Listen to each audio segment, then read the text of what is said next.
privilegio como presidente de la Academia Mexicana de Derecho continuar con este extraordinario Congreso del Código Nacional de Procedimientos Civiles y Familiares que está y se va a incorporar paulatinamente en todo el país, fecha límite 2007, donde hemos tenido juristas muy importantes. Iniciamos con el doctor Miguel Ángel Fernández, ministro del Tribunal Constitucional de Chile, la doctora Aida Kemmelmayer de Argentina, que fue miembro de la Comisión Redactora del Código Civil y Comercial de Argentina, el magistrado Rodrigo Serrano, del magistrado del Tribunal Superior de Baja California Sur, eh, el,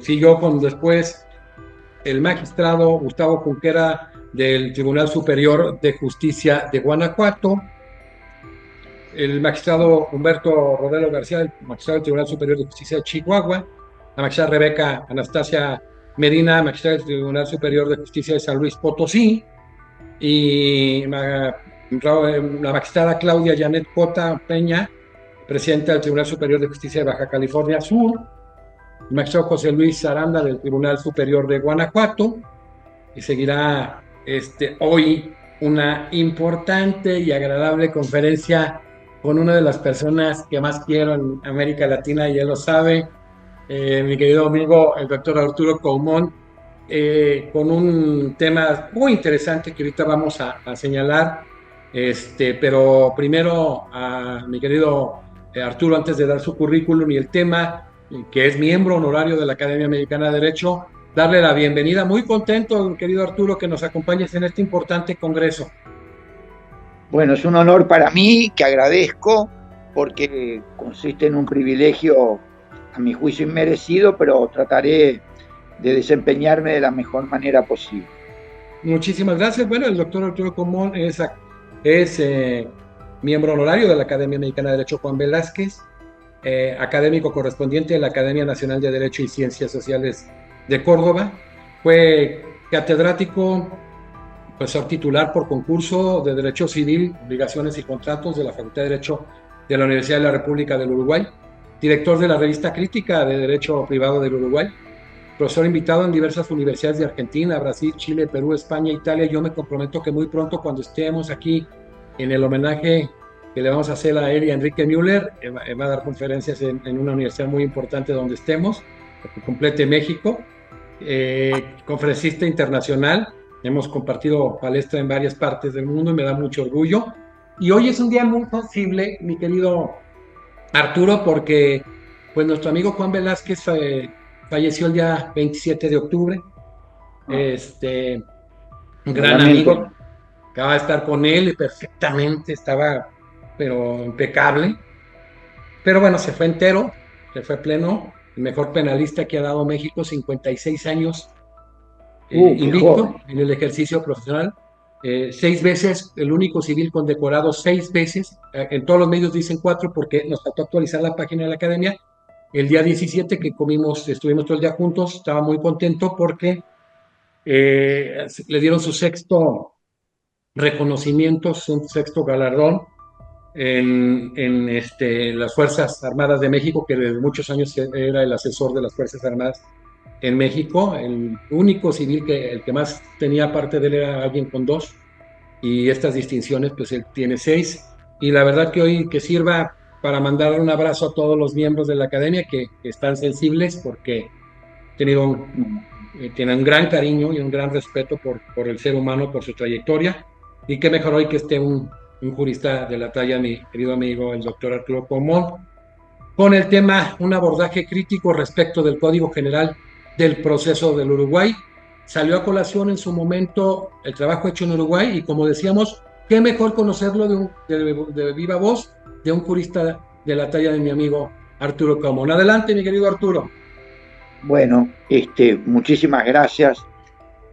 Solamente 2 aclaraciones. Primero, que recién enterado de la infausta noticia del fallecimiento, de que nos das conocimiento, me gustaría dedicar la disertación también al presidente, cuyo nombre... Presidente honorario vitalicio Juan Velázquez. Exactamente. Y la segunda aclaración, que pido disculpas porque parece o va a parecer un acto de soberbia, pero como esta grabación va a ser vista en la Academia Nacional de Derecho de Uruguay, me gustaría que supieran que también soy académico de número, fundador de la academia, porque después me dicen, ¿cómo no dijiste nada? ¿Por qué lo omitiste, Arturo? No, te lo puse, sí. Bueno, pero nunca. No, yo sé. Discúlpame, lo omití entre muchas cosas que vienen. Adelante. Pero no lo digo por nada, porque también es un lugar, un galardón inmerecido que tengo, así que bueno. Bueno, entrando en tema, quiero hacer algunas aclaraciones que me parece que son pertinentes. En primer lugar, soy uruguayo, a mucha honra, como ustedes son mexicanos y del país que sean, ¿no? Entonces, todo lo que yo pueda decir, valoraciones positivas o valoraciones negativas, pueden ser predicadas de estar incurriendo en lo que se llama la violación de las generales de la ley. ¿Por qué? Porque soy uruguayo y voy a hablar de un código uruguayo. Eso lo quiero dejar sentado porque en realidad, y esto va como adelanto, me parece que no tengo una visión valiosa de la experiencia de los procesos civiles y de familia por audiencias. Pero quiero aclararlo, pero lo hago desde la objetividad que esta instancia merece, ¿no?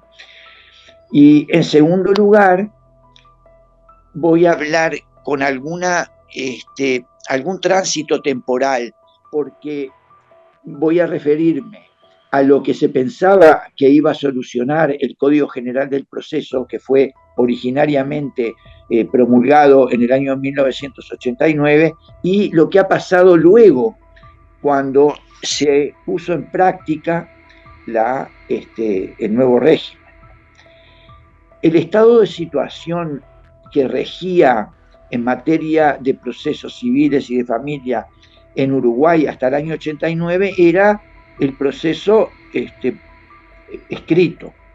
Y el proceso escrito tenía ventajas que de alguna manera fueron deteriorándose porque había críticas respecto de la demora en los procedimientos y también una cierta insatisfacción relevante de la no presencia de los magistrados en las audiencias.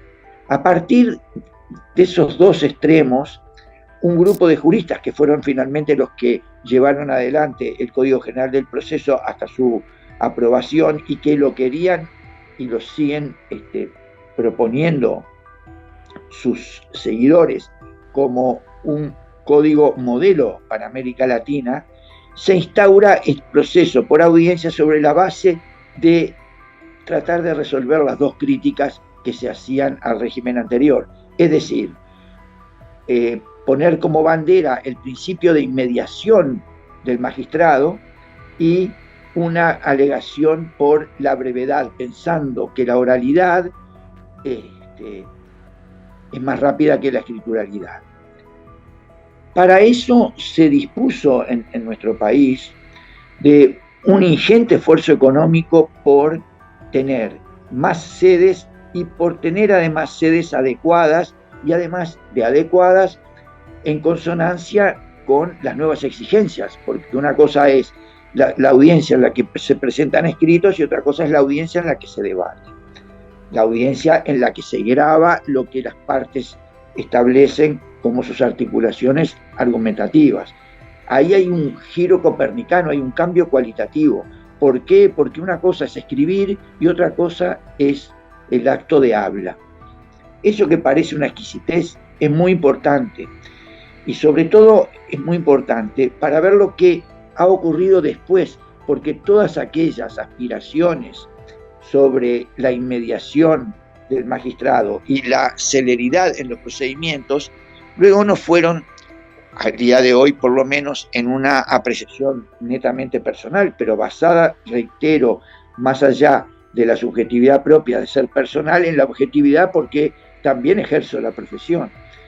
No como antes, porque bueno, tengo otros menesteres que me interesan más, entre ellos, como paréntesis, litigar es complicado, y cuando uno investiga en derecho y se le generan ideas, esas ideas son más satisfactorias que litigar. ¿Por qué? Porque uno en la articulación argumentativa de su propia pesquisa le funciona todo en términos redondos, todo sale bien y después uno se va a acostar contento porque salió como uno quería. Pero cuando la verdad o las articulaciones que uno postula dependen de un tercero con una contienda y una controversia entre las partes y un juez que intenta decidir, varían, por supuesto, las condiciones.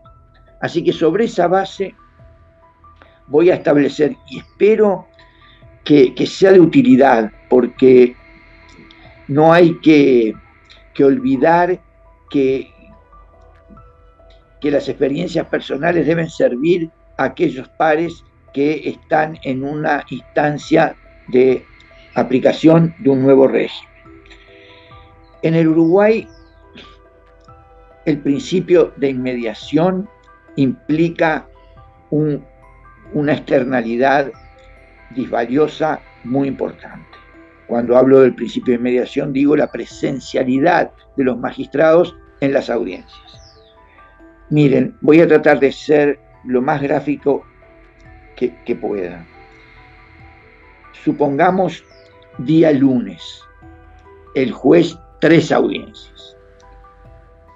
3 audiencias en las que tiene que estar, so pena de nulidad del proceso, que son audiencias en las que ya las partes no llegaron a ningún acuerdo previo, porque en el Uruguay, antes de iniciar un juicio civil, hay una instancia obligatoria ante un juzgado de conciliación, y luego, bueno, si no hay conciliación, van al juicio, de manera tal que cuando van al juicio y la primera audiencia se va a celebrar, las partes están en controversia y en contienda. El juez ingresa, supongamos día lunes, a 3 audiencias, a 3 batallas, en las que se va a involucrar porque el principio de inmediación precisamente le obliga a estar proactivo en la contienda. Día miércoles, otras 3 audiencias. O sea que en 2 días de la primera semana que tomo como ejemplo, ya el juez se involucró en 6 batallas. Y luego, supongamos, el jueves o el viernes en 2 audiencias más. Quiere decir que por lo menos va a celebrar 8 audiencias. Eso la primera semana. La segunda semana igual, la tercera semana igual. 4 semanas, primer mes, ¿cuántas audiencias tiene? El desgaste, la erosión física y mental de ese magistrado es un factor de externalidad disvaliosa, porque van menguando no solo sus fuerzas físicas, sino las fuerzas mentales de concentración. Ha ocurrido muchas veces que por más ahínco y empeño y esfuerzo que ponen los magistrados, pierden un poco de vista ante la innumerable cantidad de audiencias, cómo era que se estaba realizando la controversia, cuál era el objeto del proceso, cuáles eran cada una de las pretensiones, tanto de la parte demandante como de la parte demandada. Eso tiene, y es patente en la actualidad, reitero, en mi criterio, tiene otra externalidad disvaliosa. No quiero ser tremendista, pero es así. ¿Cuál es esa otra externalidad disvaliosa? Que el juez no tiene tiempo de estudiar derecho, la parte de doctrina y la parte de jurisprudencia, de opiniones de catedráticos respecto de lo que es el objeto del proceso. No tiene la energía ni la voluntad para ponerse a estudiar después de tanto desgaste, de haberlo colocado de haberlo colocado en el medio de la batalla. Hay una paradoja, y esto me gustaría que ustedes comprendieran mi sentimiento y mi razonamiento, que hay una máxima, que el mundo se guía por paradojas. Usted quiere un magistrado que esté en contacto con los contrincantes, aléjelo de los contrincantes. Esto, si quieren en términos deportivos, que yo sé que a nuestro presidente le gusta el fútbol. Ustedes vieron que ningún... A ver, ¿y a quién le voy? ¿A quién le voy? A Peñarol, por supuesto. Y a la América. Ah, bueno, ustedes se dan cuenta que los comentaristas y los relatores de fútbol siempre tienen razón. ¿Pero por qué tienen razón?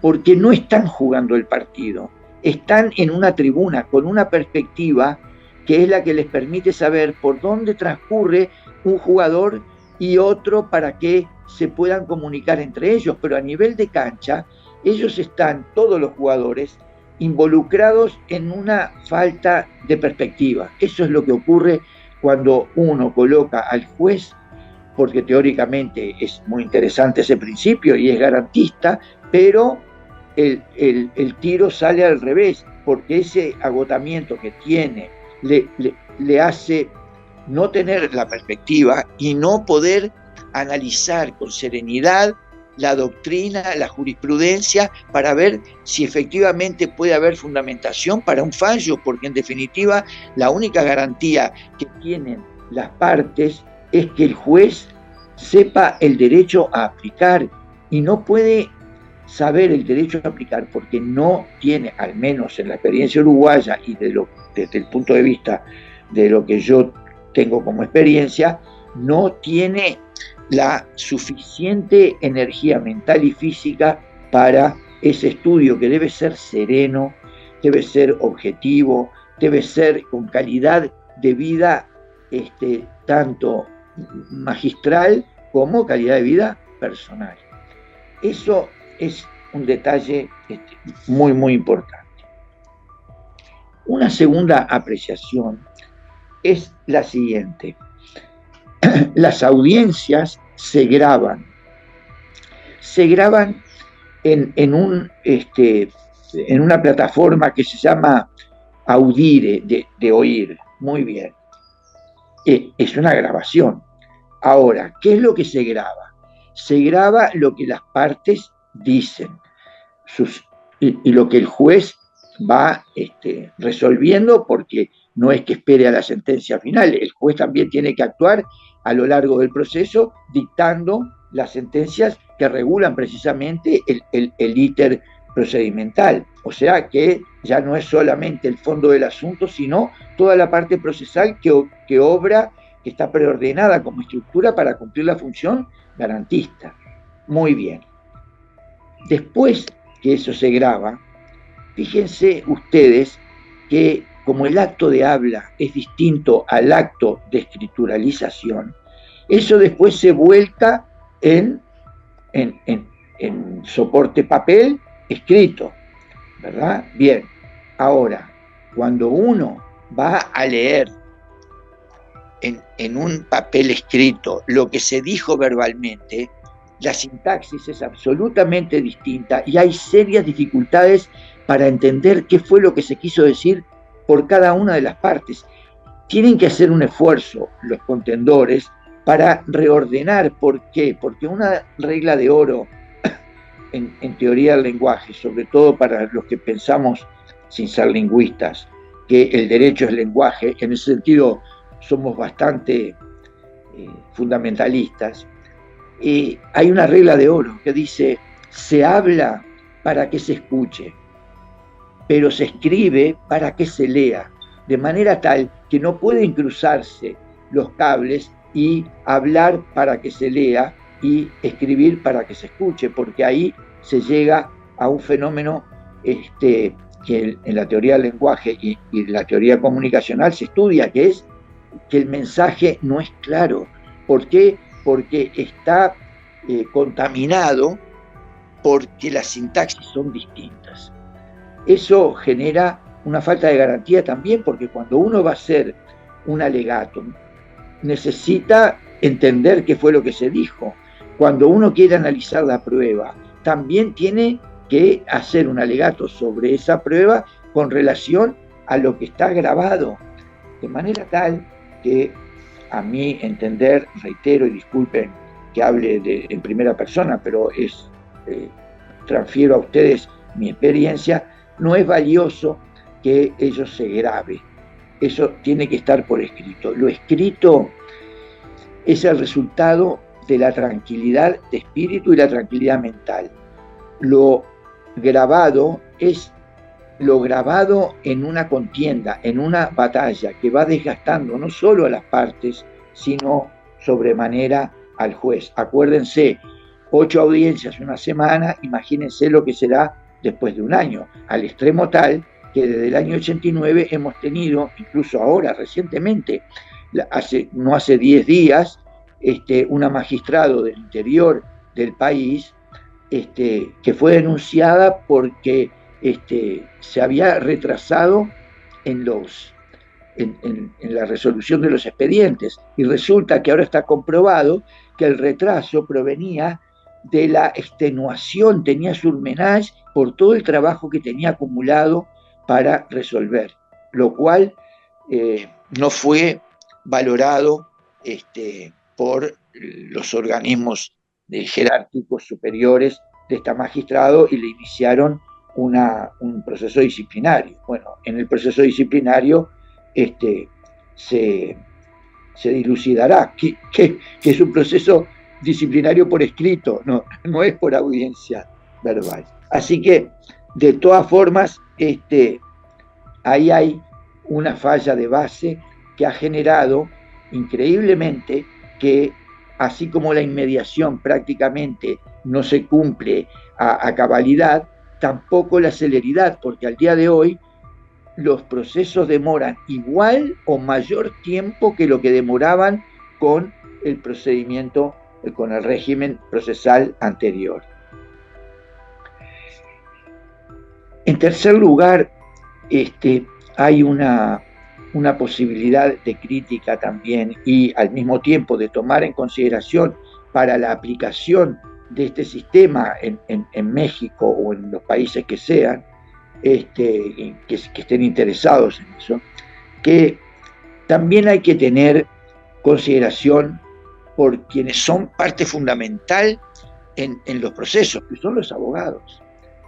Y fíjense ustedes que las audiencias no siempre están dispuestas de manera cómoda para los abogados. ¿Por qué? Porque coinciden la multitud de audiencias, la innumerable cantidad de audiencias que se van acumulando, coinciden muchas veces en día y hora con otras que el abogado que practica solitariamente no puede asumir. De manera tal que lo que está ocurriendo es que el sistema favorece a las empresas de abogacía, los denominados mega estudios, que tienen planteles cuantitativamente superiores al que practica en solitario, lo cual significa, y esto ha sido objeto de muchas quejas de abogados en solitario planteadas al Colegio de Abogados. Nosotros no tenemos colegiación obligatoria porque es discriminatorio.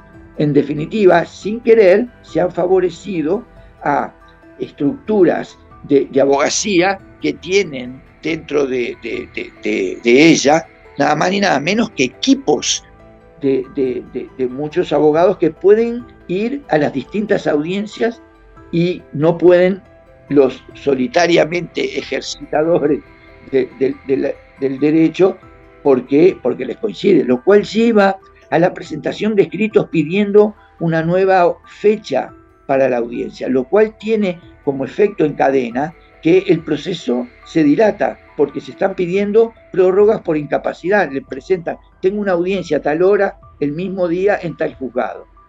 Entonces llega un momento que aquello que se quería resolver, que era la celeridad de los procesos, termina siendo una dilación que perjudica al sistema de justicia, perjudica a los abogados y perjudica a las partes, porque las partes precisamente quieren esa celeridad. Fíjense las paradojas que tiene la implementación de un sistema por audiencias.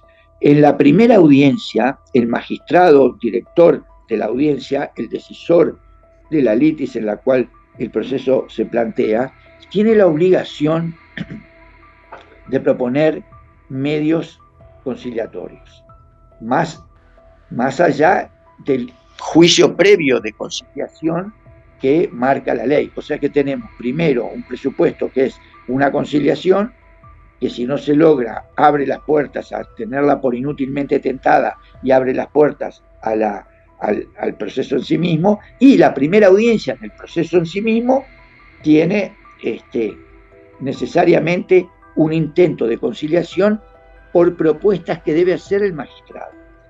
Propuestas que debe hacer el magistrado luego de haber estudiado la demanda y la contestación de la demanda.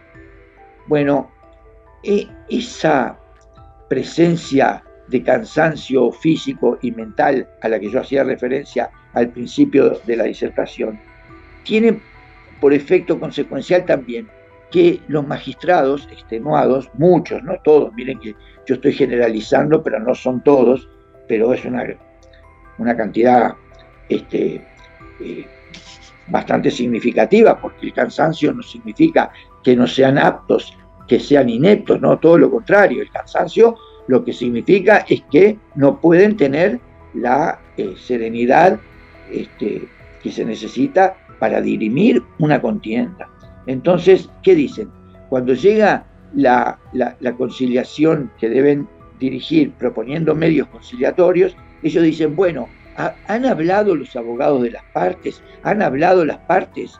Cuando lo que dice el Código General del Proceso es que es el juez el que tiene que proponer medios conciliatorios, una propuesta de solución pacífica mediando, pero proponiendo él, no pidiendo o preguntando si los magistrados o las partes se han puesto de acuerdo. La prueba de que no se han puesto de acuerdo es que no lo han expresado en la audiencia, porque hubieran presentado un acuerdo transaccional antes de la audiencia, ¿no? Iniciado el juicio, pero antes de la audiencia.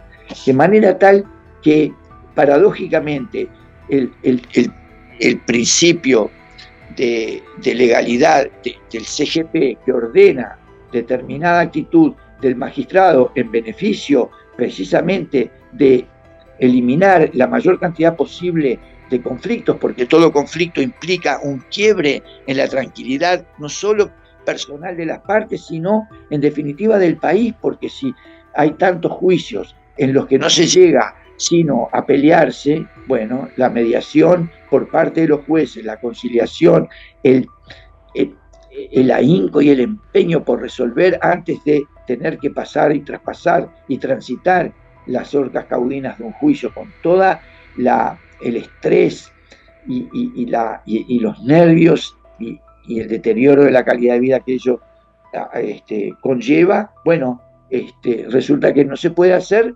porque se le pregunta a las partes si llegaron o no a un acuerdo. Esta paradoja también tiene una especie de confirmación de la excelencia o de la prevalencia de la escrituralidad sobre la oralidad. En la etapa de alegatos de bien probado, el Código General del Proceso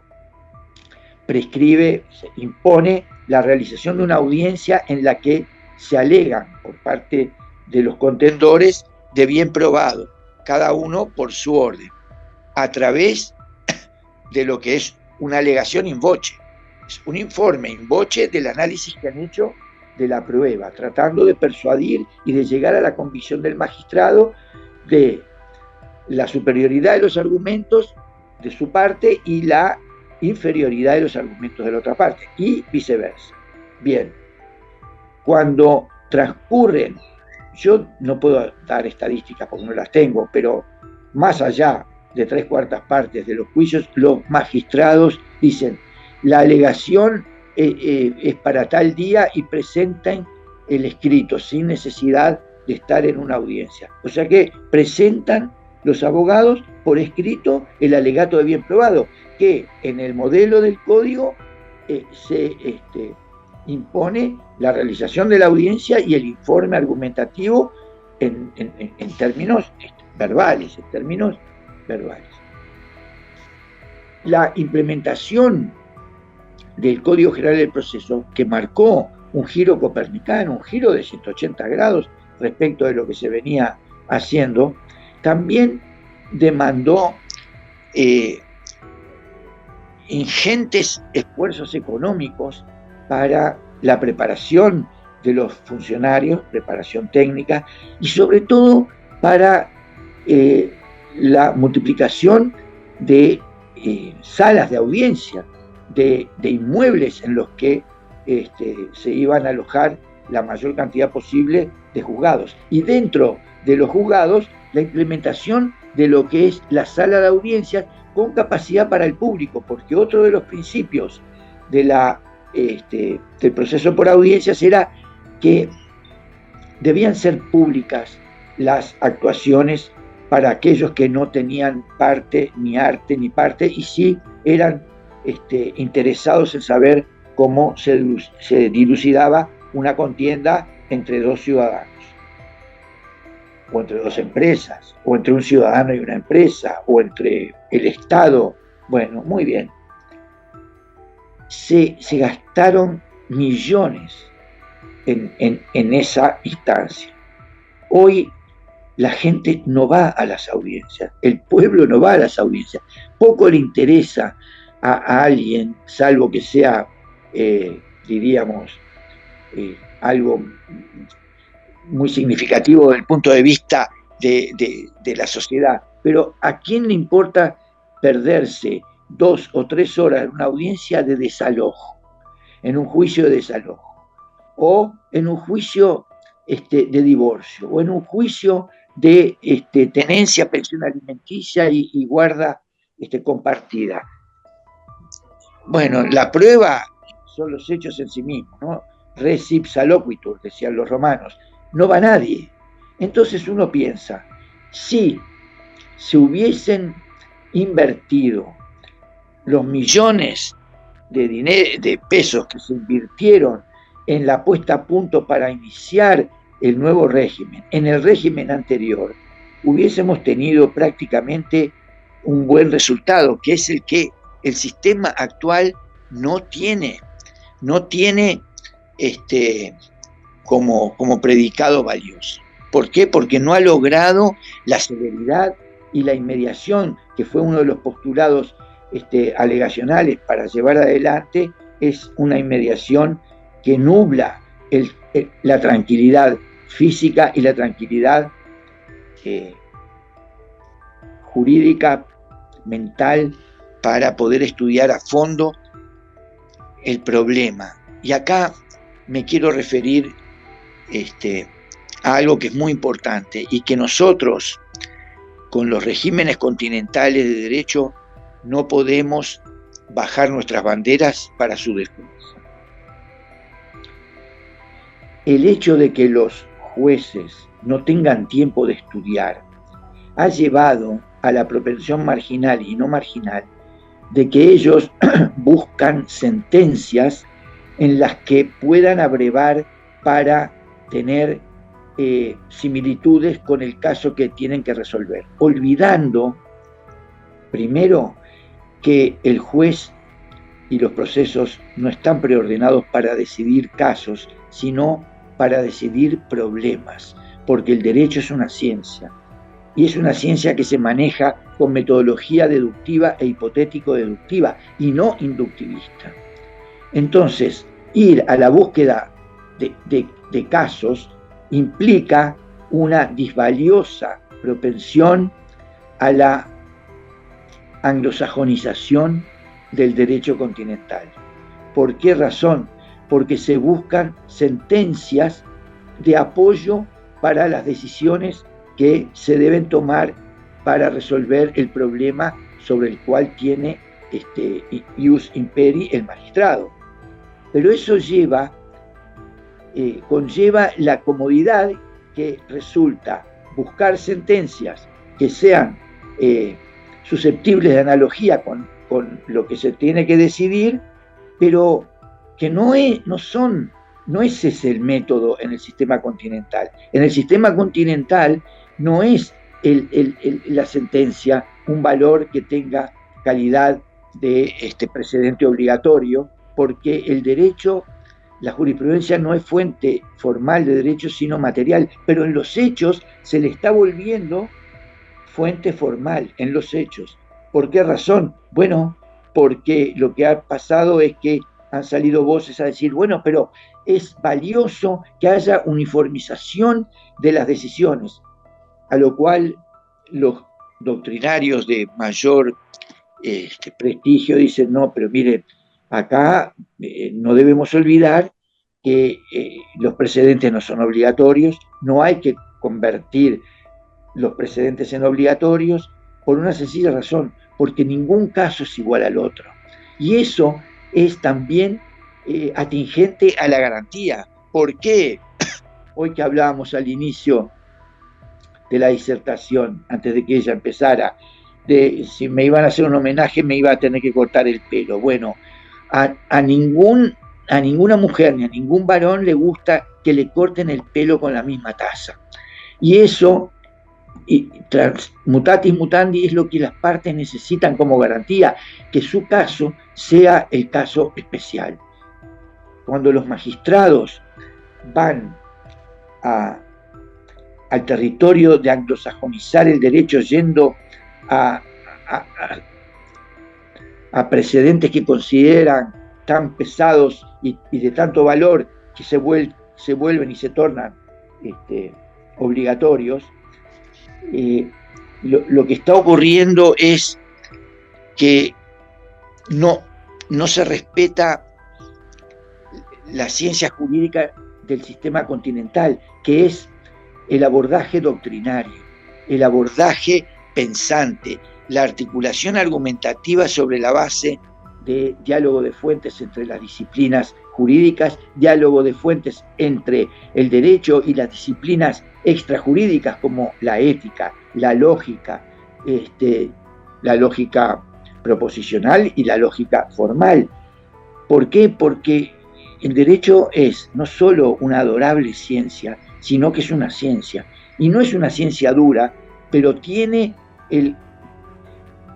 como diríamos, faro de luz, el pensamiento de Popper, que en una página sola de su libro Lógica de la Investigación Científica destruyó el método inductivo, que es el método que utiliza el casuismo, y dijo que todos los signos que un observador haya detectado que son de un mismo color, no significa que todos los cisnes tengan ese mismo plumaje.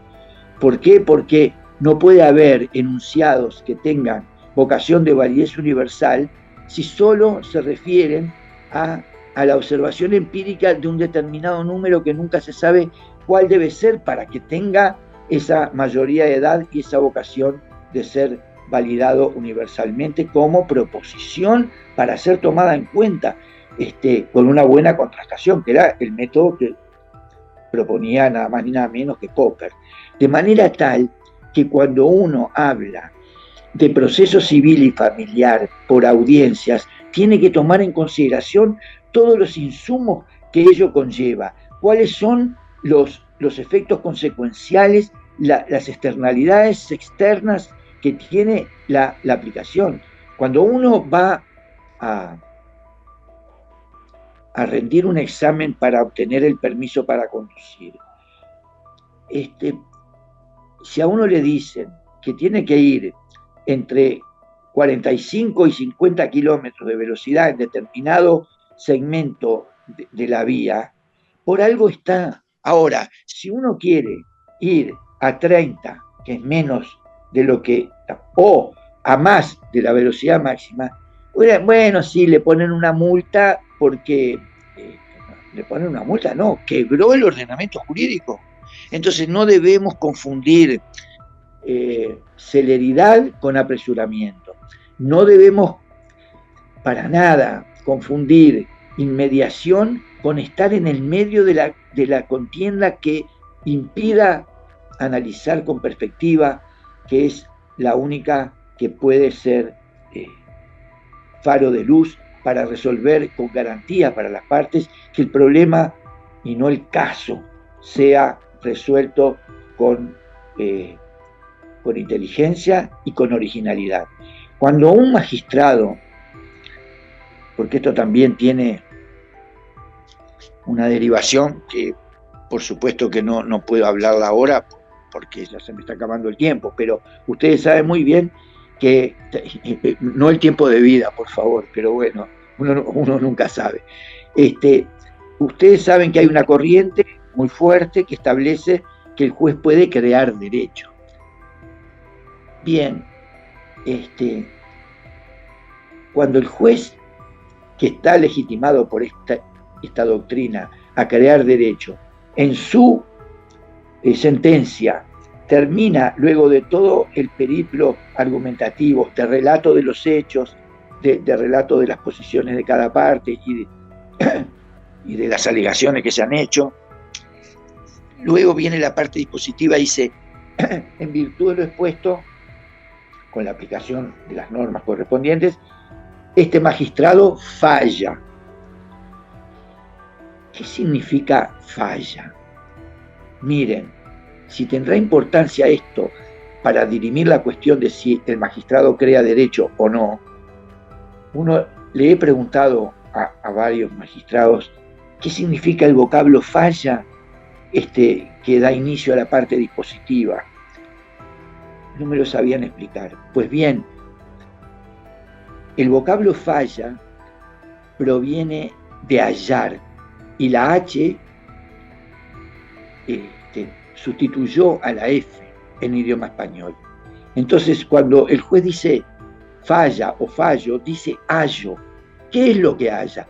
Halla en el fondo del manantial jurídico como ciencia humanista, como ciencia normativa, como ciencia denominada blanda, que no lo es, con metodología y abordaje epistemológico y ético jurídico determinado, la solución del problema, no lo que él entiende que debe ser su propia opinión, prescindiendo de ese fondo de conocimiento que lo da el pensamiento incondicionado, el pensamiento dirigido a la resolución de problemas con calma espiritual. Parezco romántico o parezco naif, pero bueno, hay que ser, porque el derecho es romance también, romance con la vida, romance con las partes que están pasando por momentos que a nadie le gusta pasar, y no importa sino mantenernos en el plano de la resolución de problemas, no de casos, con metodología y abordaje científicamente comprobados. Así que bueno, creo que me sobrepasé un poco, les pido disculpas si... No, si al contrario. Fui muy aburrido. Nada, no, es un deleite escucharte siempre. Ahorita que dijiste que en mi tiempo estás pleno, estás impecable, igual o mejor cuando tuve el orgullo, el gusto de conocerte, mi querido Arturo, y yo creo que nos faltó tiempo, pero luego vamos a hacer algunos talleres con varios expositores de varias partes del mundo, y te vamos a invitar por Zoom, y ya quedamos comprometidos con el consejo a que Dios nos favorezca acomodar los tiempos y ver un reconocimiento, un homenaje a ti y a Enrique Müller, que son dos juristas. Enrique, argentino, extraordinario ministro aquí en México, sabes lo que se te respeto y me encantó. Hoy se está dando un proceso muy interesante, hay siempre un gran activismo de nuestros vicepresidentes nacionales, y hoy todo el mundo quiere preguntar, siempre limitamos un poco preguntas, pero hoy hay un activismo de nuestros presidentes de capítulos que son en estados o provincias en diversos países, porque la verdad es que aparte de todo, qué bueno es hacer ese tipo de reflexiones, porque es en el tema de la inmediación, de la presencia, o sea, los tiempos, como si fueras un ser que tienes todos los tiempos, y muchos aspectos que quieren hablar cuando hablamos de dilaciones indebidas, pero analizarlas en la premura. Hay muchos factores que hay que precisar y que debe de buscarse siempre, como le dice la misma Corte Interamericana de Derechos Humanos, que el juez debe ser una persona que garantice derechos humanos con vertientes de una búsqueda dinámica de la verdad que impacte al fallo, como dices tú, o a la sentencia, y luego, bueno, contigo ver todos estos tipos de la razón suficiente, de toda la Claro. razón. Imagínate contigo, con lo manejas, ese vínculo derecho, filosofía. Y vamos a empezar, que hay muchas inquietudes de presidentes de capítulos a los cuales también estamos muy orgullosos,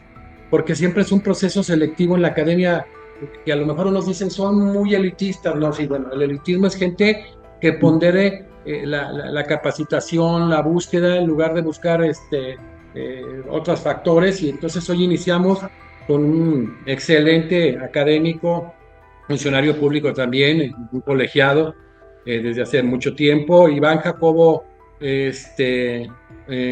Osvaldo Cortés. Iván, querido Iván, presidente del capítulo Tabasco. Adelante, Iván. Y muchas gracias por la invitación, pero muy agradecido por la conferencia. Ahora sí que es una conferencia de primer nivel. De primer nivel. Es agradable, la verdad es que yo por Uruguay, la verdad es que es un país que siempre me ha llamado la atención y es un país al que quiero mucho. Hay que hacer un evento allá, Arturo, hay que hacer uno que sea en Montevideo, porque luego estos ya se quieren ir a Punta del Este y que no sé qué, nada. Arturo, no les des mucho margen porque nos van a querer llevar a Punta del Este, así vámonos a Montevideo. Adelante, Iván. Sí. Pues agradecer también al conferencista, la verdad es que impresionante y de primer nivel, muy claro. A mí me llama la atención lo siguiente, yo como un recuento, mi inicio en la función judicial, ya 20 años aquí, fue en un juzgado familiar, precisamente. Ahora con esto, desde aquel entonces, hace 20 años, se veían iniciativas de reformar lo que es la justicia cotidiana, incluida lo que es entendida lo que es la justicia del derecho familiar, porque para tomar un dato estadístico, por ejemplo, teníamos 10,000 demandas al año por juzgado. Sí. Era impresionante, el rezago era ahora sí que inhumano, ¿no? No era porque era inhumanamente era imposible atender. Era imposible atender. Ahora, después de 20 años, en lo personal, me alegro un poco que empiece a afogarse, a impugnarse, a darse este código nacional de procedimientos civiles y familiares, atendiendo o dándole importancia a la oralidad. Aquí la pregunta sería, entiendo que en Uruguay ya tienen audiencias en la justicia cotidiana, y me llamaba la atención que comentaba usted que el juez ya no tiene, después de tener tanto tiempo, estar tanto tiempo en las audiencias, ya no tiene la energía suficiente para darle la solución que se requiere a los asuntos. Entonces pareciera que hay pros y contras, en el sentido de decirle, ¿sabes qué? Pues va a ser más rápido el proceso de justicia familiar, pero a la postre también estamos poniendo a los jueces en un punto donde se le pone también en una paradoja, ¿no? O sea, por un lado es la justicia rápida, expedita, por darle prioridad a la oralidad, pero por otro también es el desgaste, tanto físico como mental. ¿Cómo podemos compaginar o cómo podemos equilibrar eso? Interesante. Muy bien, gracias, Iván. Excelente. El presidente del capítulo Tabasco, nuestro presidente. Muy bien, gracias. Bueno, muchas gracias, señor presidente, porque usted ha dado en el punto neurálgico. Siempre se dice, le atribuyen a Napoleón haber dicho, vístanme despacio que estoy apurado. Acá hay que poner en los platillos de la balanza lo que muchas veces es una falacia de falsa oposición. Por un lado, la celeridad, que no se sabe qué es la celeridad. La celeridad, ¿qué viene a hacer? Viene a ser apretar el acelerador, pero a veces uno aprieta el acelerador y le pasa por arriba a los transeúntes que tienen derecho. Cuidado con eso. Y por otro lado, en el platillo, la garantía. Entonces, yo sé que hay una sensación valiosa en el cambio, como que todo cambio, por un lado, ofrece resistencia, pero por otro lado, dice, bueno, el cambio trae nuevas fronteras, una nueva situación. Bueno, eso puede ser un espejismo. Sí. Hoy por hoy, los procesos en Uruguay, que es un país de 3,5 millones de habitantes, o sea, fíjense que debe ser es la tercera parte de la ciudad, del Distrito Federal de México, o menos. Bueno, y demoran los juicios, pero demoran porque las audiencias, hay momentos en que uno va a fijar una audiencia y resulta que está para dentro de 6, 7 meses. Exacto. Entonces, no sé, yo simplemente hablo con la subjetividad propia de ser persona, pero también con la objetividad de haber ya transcurrido desde el año 89 la vigencia del sistema. Entonces, uno se da cuenta que en la relación costo-beneficio, no solo económico, haber implementado un poco más de aceite en el régimen anterior, ¿verdad? Y poner más jueces como se puso para este régimen actual, y no se estaba invirtiendo en energías y en dinero que hoy por hoy no están dando los réditos que se pensaron que se iban a obtener. Yo creo que había también una idealización, porque no era bueno no era bueno demorar, pero la morosidad de los procesos la tenemos ahora, y parecería que no es políticamente correcto criticarlo. Entonces dice, no, pero no es así, porque yo llego, muchos abogados dicen, no, pero yo llego a una transacción porque como están demorando mucho y entonces cobro mis honorarios antes. Bueno, pero esa no es la manera, claro, de apreciar el régimen, ¿tá? Yo entiendo que cobrar honorarios es un derecho absolutamente imprescindible, pero vamos a ser un poco más, diríamos, claros en los planteos. En realidad, hoy la denominada oralidad, que ni siquiera es oralidad, porque es, ya les digo, los alegatos me lo presentan por escrito.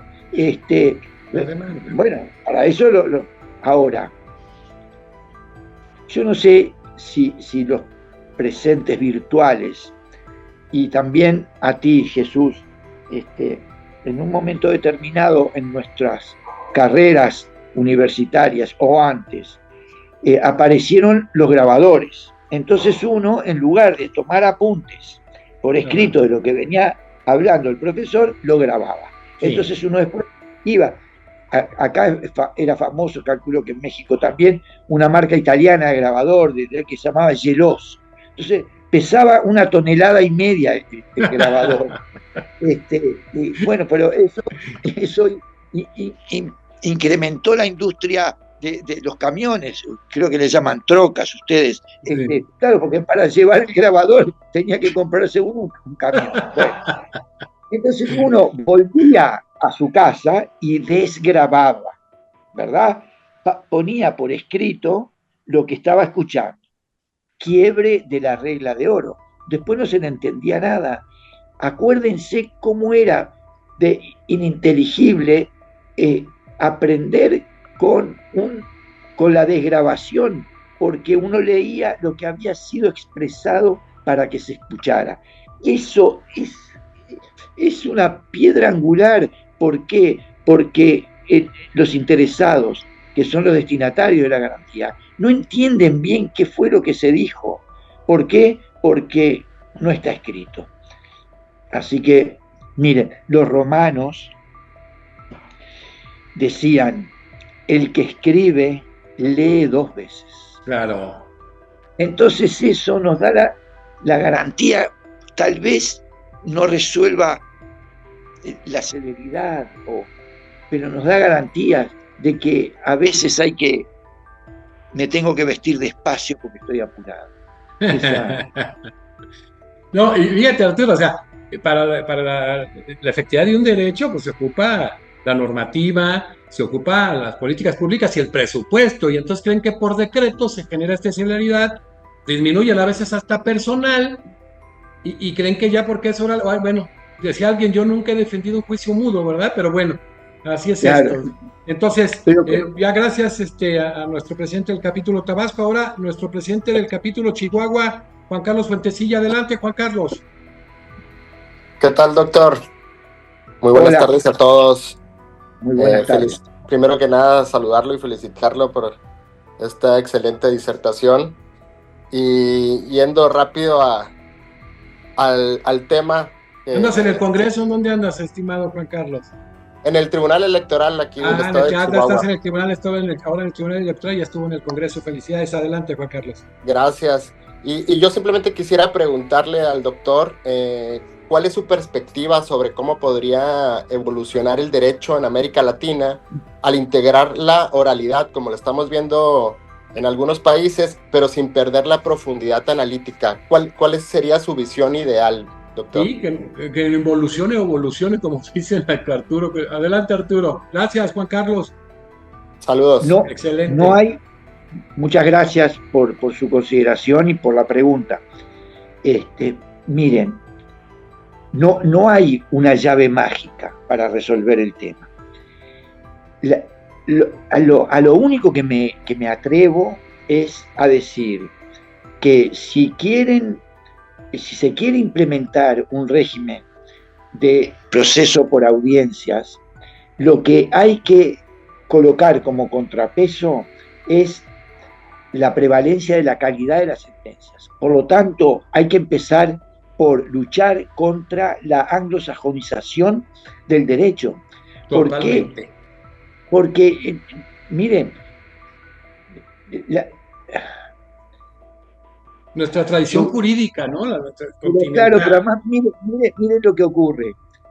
El modo de abordaje de un magistrado es necesariamente resolver con una sentencia, dirimir un conflicto. En cambio, el abordaje de un doctrinario es resolver un problema científico, para lo cual no tiene ninguna cortapisa de condicionamiento, es un pensamiento libre que está guiado, por supuesto, por método y por abordaje epistemológico, pero para resolver un problema. Cuando el magistrado solo trata de buscar sentencias que se parezcan al caso, problema, frente al cual se le ha colocado por los contendores, ocurre que está condicionado y está anglosajonizando.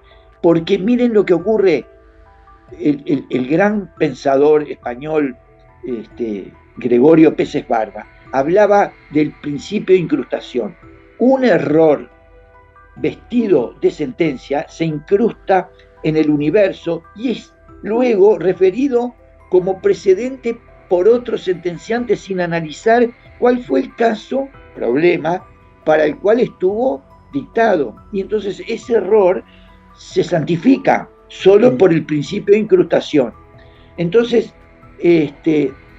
uno no puede ignorar que miren, el docente, el doctor y el doctrinario están nombrados con una raíz, la raíz doc, D-O-C, que significa doctor, docente y doctrinario.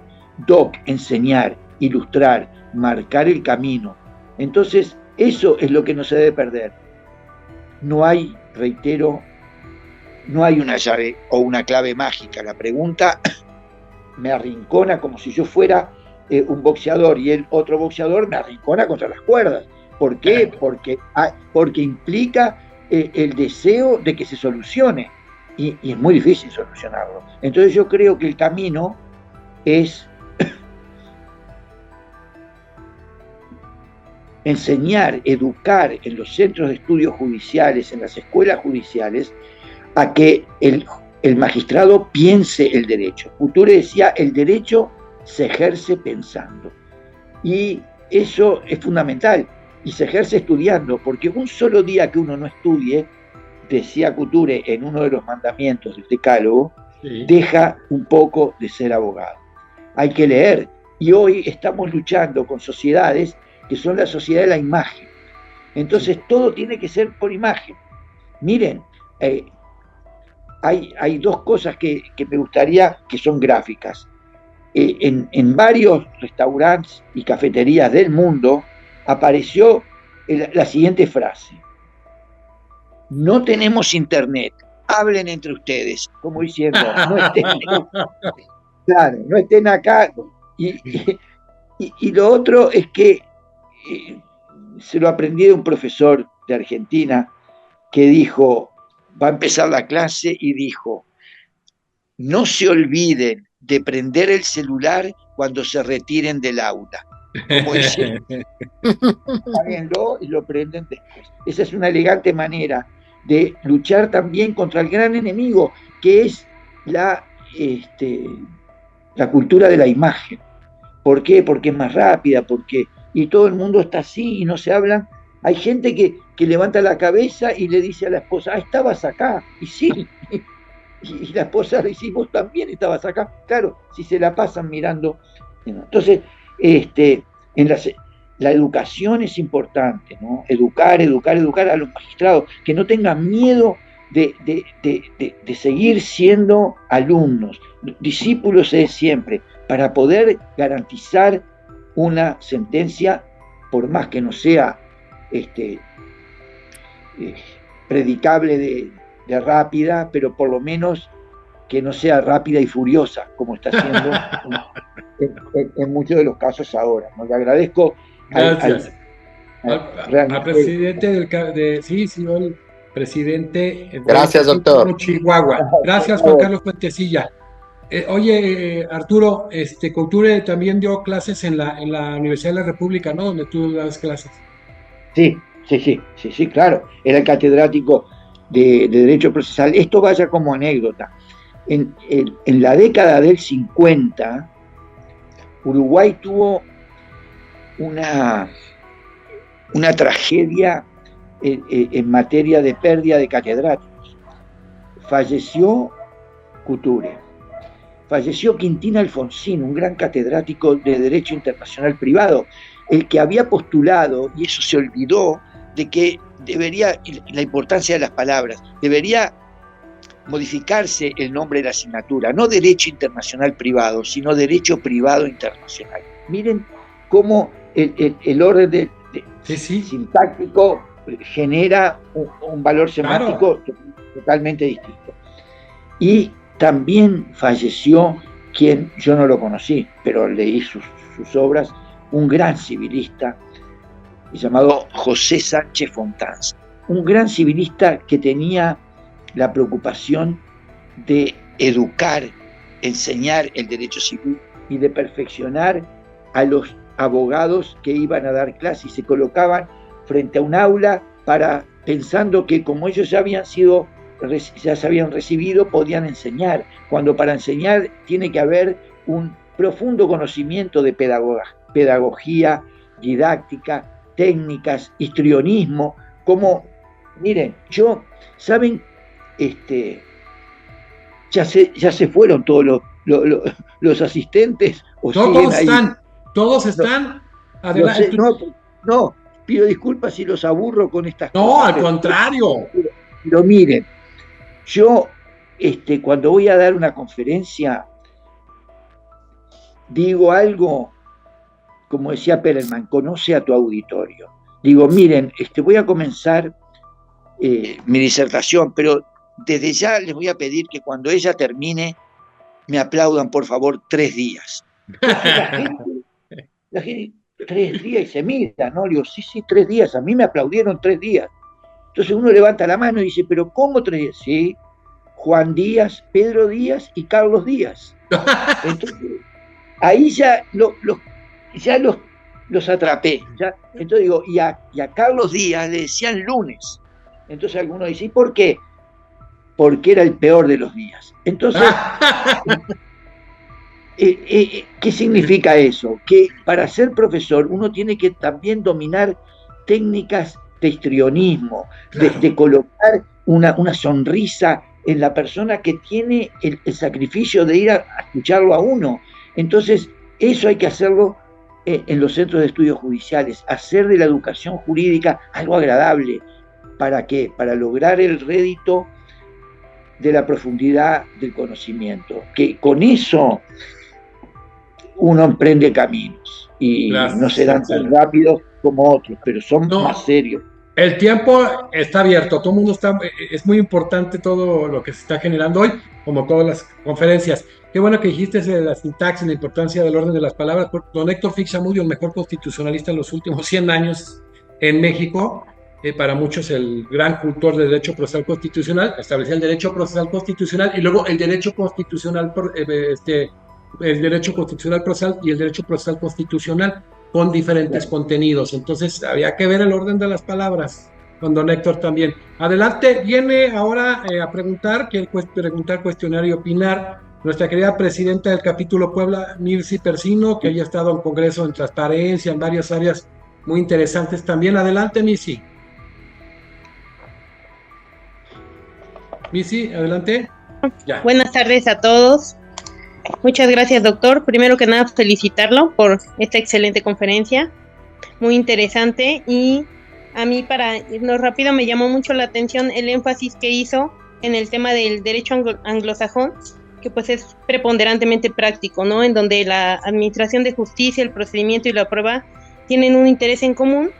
Y partiendo de ello, si bien, como lo ha comentado, las principales críticas pues en los sistemas de justicia no ha sido la lentitud del proceso, la burocracia existente, la inaccesibilidad en algunos casos, ¿no?, a la justicia por parte de las clases populares.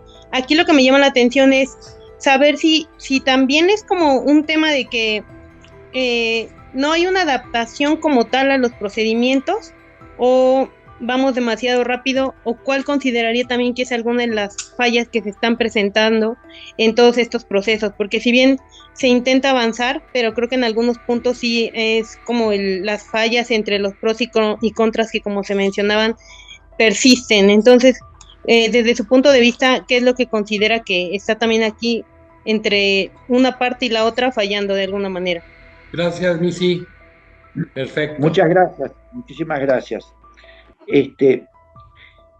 Cuando yo empleo la expresión anglosajonización del derecho, me refiero a la búsqueda de sentencias precedentes que puedan tener algún sesgo de analogía con el problema que se tramita ante el juez. Entonces el juez recurre a la jurisprudencia análoga, que nunca es igual, y la coloca como fundamento de su fallo. Sí. Algo así como, tal como expresa el Tribunal de Apelaciones en los civitas, o tal como expresa la Suprema Corte de Justicia en el caso tal y tal fallo, autos caratulados. A eso me refiero yo cuando hablo de anglosajonización. Todo el esfuerzo del magistrado en ese instante se redujo a buscar en los repertorios de jurisprudencia lo que pueda llegar a ser similar a lo que él tiene ante sí. Eso tiene un doble efecto. Hacen un esfuerzo para recurrir a un fallo cuyo expediente no vieron, solo ven la sentencia, pero tal vez ese magistrado no hubiera dictado sentencia tal como dictó el juez cuya sentencia ahora él toma en consideración. Cierto. ¿Por qué? Porque uno capaz que va y analiza los hechos y dice, no, pero esta sentencia, bueno, eso era lo que llamaba peces barba el principio de incrustación.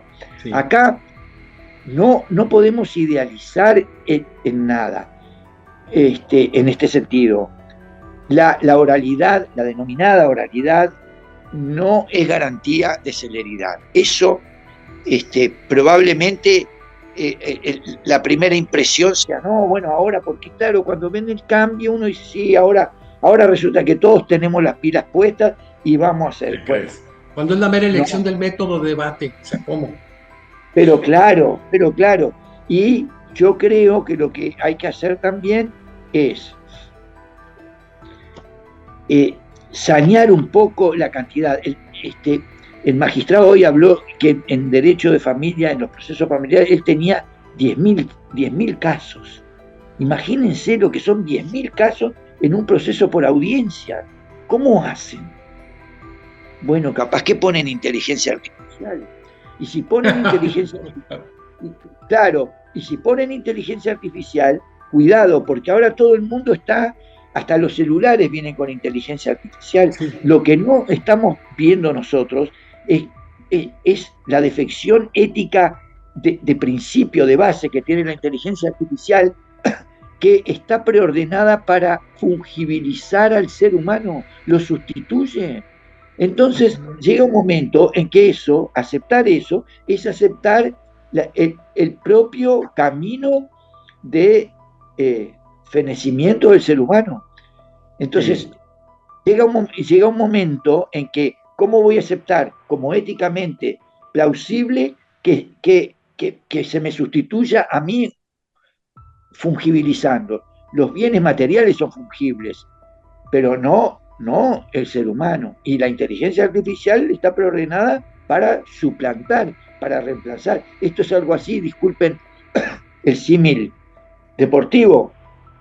En el equipo tal entra el robot tal por el magistrado tal. Eso no lo podemos aceptar. Yo prefiero lento, pero con garantías, que rápido y furioso. Así que yo creo que la pregunta que hace la colega es también, tiene como denominador común la preocupación de cómo se resuelven estos problemas. Y yo lamento que no tenga la clave, pero porque no existe una clave. Lo que sí existe es la necesidad de un compromiso por una educación jurídica que haga que se tenga vocación por el análisis jurídico, y el magistrado es un puntal para eso, porque también el magistrado le tiene que enseñar a los contendores qué es, cómo es y a dónde va y cuál es el fundamento del derecho que aplica, no la sentencia que aplicó, que dictó un juez, que tal vez no hubiera sido la sentencia que fuera a dictar quien a esa sentencia convoca, ¿no?, como fundamento.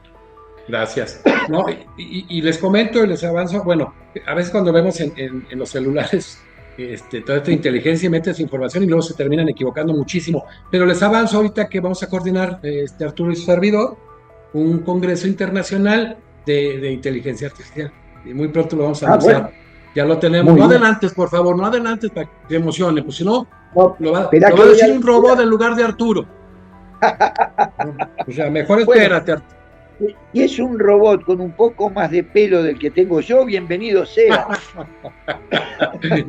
Bueno, mira, ya fueron 4 presidentes ahorita de Tabasco, Puebla, Chihuahua, y ahora viene otro presidente de capítulo de Baja California.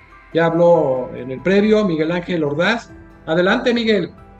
Muchas gracias, doctor. De nueva cuenta, bueno, hay un dilema. No sé si comenzar agradeciéndole a nuestro presidente de la Academia Mexicana de Derecho por la oportunidad de accesar a este nivel de conferencias, o también paralelamente darle nuestro reconocimiento y agradecimiento a nuestro disertante del día de hoy, al doctor Arturo. Excelente. Excelente. Pues, ¿qué le puedo decir? Ha generado muchísimas inquietudes, al menos en lo particular, así lo expreso. Nos ha llevado por un viaje de lo que es la abogacía, la ciencia jurídica, en cuanto a muchos de los aspectos que también nos hace reflexionar sobre aspectos de la deontología jurídica. Esta retrospectiva del ejercicio de la abogacía nos hace tomar en cuenta algunos puntos que usted mencionó. Decía que en Uruguay no existe la colegiación obligatoria. Aquí en nuestro país, bueno, se trató de llevar a cabo una colegiación. A mí no me gustaría, porque si te traen atado con eso, perdónenme. Claro. Después se optó por una colegiación, en lugar de llamarle obligatoria, se le llamó necesaria. Como quiera que sea, lo que sí es cierto es Mejor que sea espontánea y volitiva, como se hace en la academia. Que sea volitiva. Lo que sí es cierto es que resulta necesario, también ineludible, que exista una capacitación continua, que exista una actualización de todos los abogados, de que exista probablemente una certificación hecha por nuestros pares, no por procesos administrativos, y que nos libre, que seamos certificados por una inteligencia artificial. Cuando menciona el tema de los métodos alternativos de solución de conflictos, tenemos contemplada la mediación, el arbitraje y la conciliación. Bueno, nos hace pensar en que son mecanismos también que pretenden o que están en la búsqueda de solucionar conflictos de carácter jurídico, pero sobre todo de agilizar la resolución de esos conflictos ante el cúmulo del gran rezago que se presenta, el gran acumulamiento, la acumulación de tantísimos expedientes en los juzgados, que hoy vemos que no es privativo de un solo país, sino que existe de manera generalizada. Ante este contexto, yo quisiera preguntarle, ¿cuál es su opinión acerca de cuál será el futuro de la función jurisdiccional en el segmento de este planeta nuestro que es Latinoamérica, contrastado y comparado con los derechos humanos, y sobre todo cuál debe de ser la actitud de la abogacía litigante en cuanto a los principios que son y deben de seguir siendo rectores en cuanto a la ética y la moralidad en la función de la abogacía. Gracias. Arturo, nada más quería rápido, ahorita que dice Miguel, digo, en eso de la colegiación y certificación, ahorita es un momento muy riesgoso, creo que no valdría la pena manejarlo, pero América Latina ha tenido miles y miles y miles de características similares. Las grandes constituciones código, muchos derechos imposibles, las características de una violación constante de derechos fundamentales, pero un elemento que había habido era la constitucionalización del derecho internacional, y hoy en México se ha visto a veces un problema en el artículo primero y varias cuestiones con derecho a la tutela judicial multinivel, y hoy hace unos días hubo una reforma tremenda en el Código Procesal Constitucional, me acaban de decir un ministro de la Corte de Perú, que es el primer Código Procesal Constitucional a nivel nacional después del tucumano de nuestro amigo Sergio Díaz Richey, donde están buscando la manera de ir coartando o segregando el derecho internacional de derechos humanos. Hago hincapié en esto porque es para mí en lo personal preocupante. Adelante, Arturo. Bien, le agradezco a Miguel Ángel. Sí, al colega Miguel Ángel, que fue con el que hablamos. Sí, que ya quedó de que nos vamos a ir a Tijuana y nos va a llevar a San Diego, ya se comprometió. Por supuesto que sí, dice que tiene buena urbanización, ¿no? ¿Cómo fue que dijo? Sí, que buena urbanización, la buena urbanización de San Diego. Bueno, pero está Ensenada, que es precioso. También Tijuana es muy bonito, a mí me gusta. Yo creo, intentando una respuesta a la inteligente pregunta y preocupada pregunta de todos los que integraron el equipo de preguntas, en primer lugar, el recurso a medios alternativos de dilucidación de conflictos no es nada malo, para nada, todo lo contrario, pero resulta que termina siendo un esfuerzo innecesario, porque mientras no tenga autoridad el agente mediador para disponer determinadas conductas decisorias, no es para nada, es decir, simplemente no se llega a lo que hoy en día es el procedimiento previo e intraprocesal de la conciliación. O sea que tal vez regulando determinadas consecuencias y determinadas potestades que pueda tener el mediador, como por ejemplo lo puede tener un tribunal arbitral en el proceso de arbitraje, ahí perfectamente se puede dar un puntapié coadyuvante con otros, porque no hay una sola solución. Debe ser una, diríamos, una sutil combinación de soluciones. La otra, las escuelas judiciales. Y las escuelas judiciales con una regla de oro. También las escuelas judiciales, yo he dado alguna clase que otra. Qué importantes son las escuelas y la formación judicial, qué importantes. De claro, pero con una regla de oro que por lo general no se cumple, que dice que no pueden los jueces ser profesores de las escuelas judiciales, porque le van a transmitir su función. Entonces tienen que separarse, pero bueno, es muy difícil porque no es muy políticamente correcto decir, sí, pero los profesores no pueden ser jueces, dependiendo. Ya hay varios jueces aquí que ya te vieron con unos ojos medio raros, ¿eh? Claro, pero bueno, yo digo la regla de oro, no digo si yo estoy de acuerdo con que sí sean docentes. No, muy interesante el planteamiento y la visión, claro.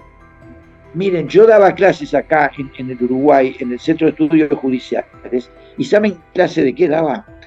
Daba clase de teoría del lenguaje y derecho, porque yo me daba cuenta que muchos jueces hacían uso de la palabra escrita o de la palabra como acto de habla, pero que la última vez que estudiaron gramática había sido como yo en segundo año de secundaria. La gramática y el idioma español es el único instrumento que tenemos nosotros para ejercer. No, debes dar una clase, un par de clases del tema en la academia, ¿eh? Sí, pero yo voy, me voy, primero paso por San Diego y después llego. No, pero digo esto, yo voy por mi cuenta, pero vengo de familia de mucha fortuna. Yo voy por mi cuenta a México, así estoy con ustedes y me encanta dar eso. No, esa es otra cosa. Tú déjanos hacer las cosas en la academia. Lo digo en broma, Pero miren por qué digo esto. ¿Cómo podemos nosotros ejercer el derecho si no sabemos las reglas del lenguaje que es con el cual el derecho se expresa? Exacto. Entonces, yo daba teoría del lenguaje y derecho en la escuela judicial. Duré lo que un lirio, porque yo no, pero esto no tiene nada que ver. Uno de los que dijo eso fue uno de los codificadores del Código General del Proceso. Éramos conocidos, porque ya falleció. Y me dice, no, pero tenemos que ser más concretos. Digo, bueno, está bien.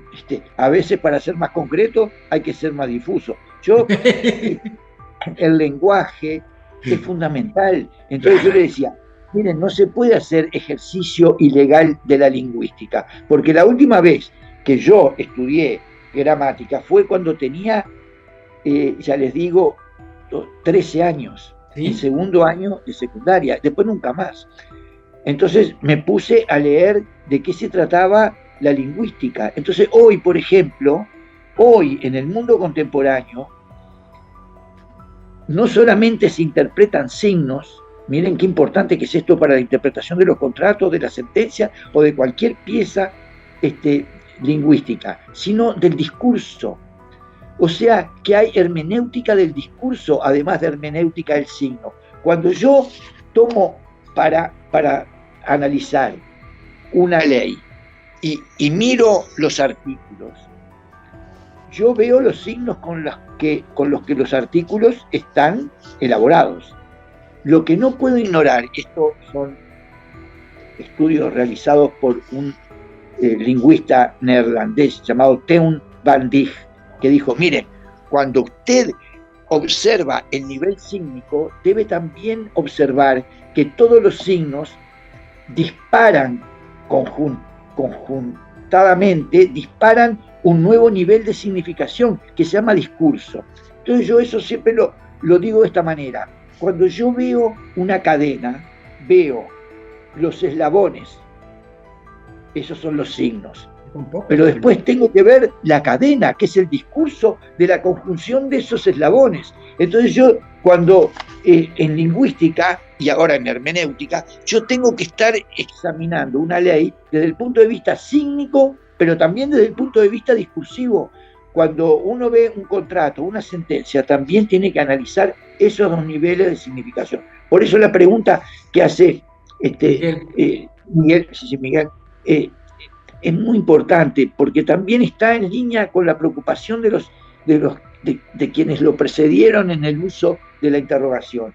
Es un problema dificilísimo frente al cual nos encontramos, y hay que tomar en consideración que no hay una sola solución, sino un conjunto concatenado de intentos de solucionar. Y antes de que nos fagocite la inteligencia artificial, porque dentro de poco Elon Musk va y nos pone robots en donde tiene que haber seres humanos. Miren,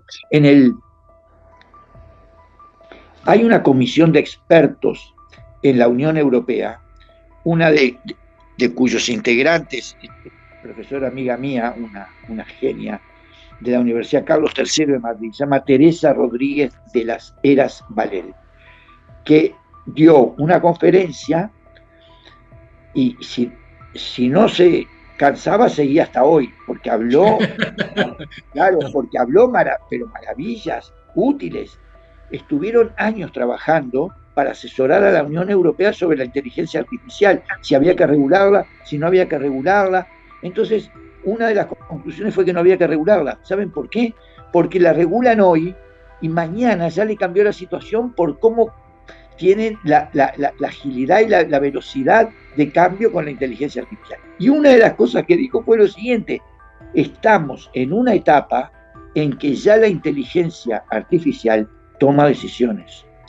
¿Cómo? Dijeron todos los... Sí, miren, entidades bancarias, por ejemplo, uno de los ejemplos, en Europa, tienen programas con inteligencia artificial para decir si alguien postula o no para un préstamo, si alguien postula o no para un cargo. Y con este gran problema ético a la inteligencia artificial no se le puede preguntar cuál es la razón por la cual toma esa decisión. Toma la decisión y todo el mundo a acatarla. Con lo cual estamos en una encrucijada ético-vital muy importante. Así que bueno, yo creo que el esfuerzo es ponerse al hombro la bolsa de los escombros que nos quedan en esta civilización, que en gran parte está destinada a autoeliminarse, y rescatar al ser humano por todo, ¿no? Ante todo, y a nuestros hijos, la educación familiar, por favor,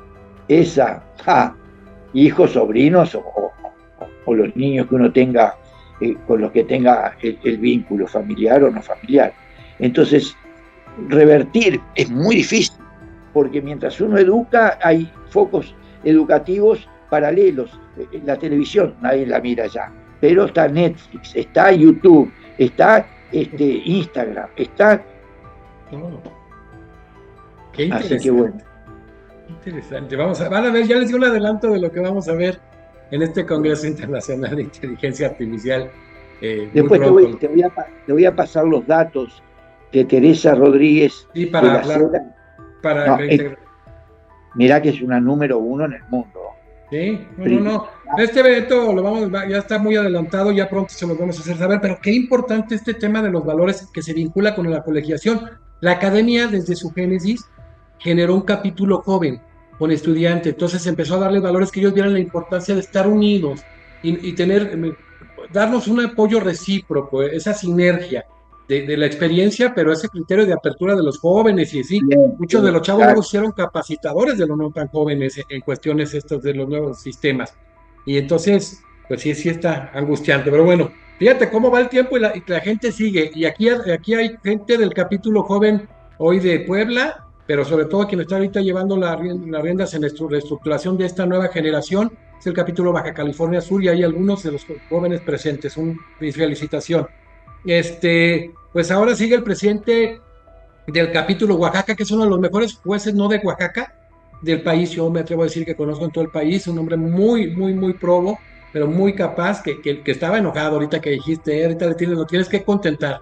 Adelante, Víctor Jorge, el Luis Velasco. Gracias, doctor. Primero, antes del halago, primero, desde luego, por la invitación, como siempre, excelente. Doctor Arturo, no me atrevo a felicitarlo, sino a agradecerle su valiosa participación. Yo tuve la oportunidad de ser también juez en algún momento de las cuestiones familiares. Para mí, la inmediación, la presencia del juez me dejó en un sistema escrito la necesidad de estar presente, porque escuchar directamente a las partes te cambia la perspectiva, evidentemente, de que es un simple expediente, que son números, que son papeles. El verlos ahí te da un aspecto humano, y creo que en toda la justicia, pero sobre todo en la familiar, en el área penal, que son, digamos, como yo los veo así, ¿no? Como primos hermanos, por los intereses que conllevan. Yo sí trataba de atender en la medida de lo posible a las partes. Voy a hacer 3 comentarios muy rápidos y luego la pregunta, aunque ya conozco la respuesta por lo que acaba de decir en todas las demás intervenciones.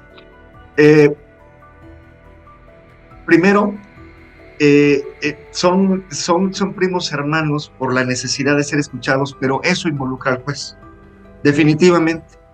El escuchar a una de las partes, el escuchar sus vivencias, etcétera, aún procesalmente o escucharlas por fuera, lo involucra. Tomamos una pelea y en ocasiones tomamos desafortunadamente a un preferido. El otro punto, la inmediación en el sistema acusatorio. Actualmente estoy en materia penal en este sistema. La verdad es que lo que usted dijo simplemente tiene la razón. Yo siempre he dicho que la inmediación tiene 2 posturas. La objetiva, que es la presencia del juez en el lugar, y la subjetiva, que es todo lo que usted habló. Que yo ponga atención, que yo esté concentrado, que tenga mi tiempo también para poder resolver. Desafortunadamente en México eso se ha perdido. Llevamos una cantidad increíble de audiencias que ya no tenemos a veces tiempo para resolver. Ponemos una figura que no sé de dónde salió, los aplazamientos para 3 meses, una audiencia que debe ser continua, etc. La inmediación, por lo que yo entiendo, y a través de esta proactividad también, se termina convirtiendo en enemigo de lo que el propio principio de inmediación quería resolver, ¿no? Ya habló usted de la celeridad y todo eso. Ya sé, ya me imagino la respuesta, o ya tengo muy clara la respuesta. No, déjalo, no lo induzcas. Pero aparte de todo lo que nos ha comentado, herramientas como a lo mejor mayores tiempos, mayor flexibilidad y mayor personal, entre otras cuestiones de carácter importante para la persona del juez, y desde luego la capacitación continua, no solamente del juez, sino de todos los intervinientes en las audiencias, y una especialización correcta.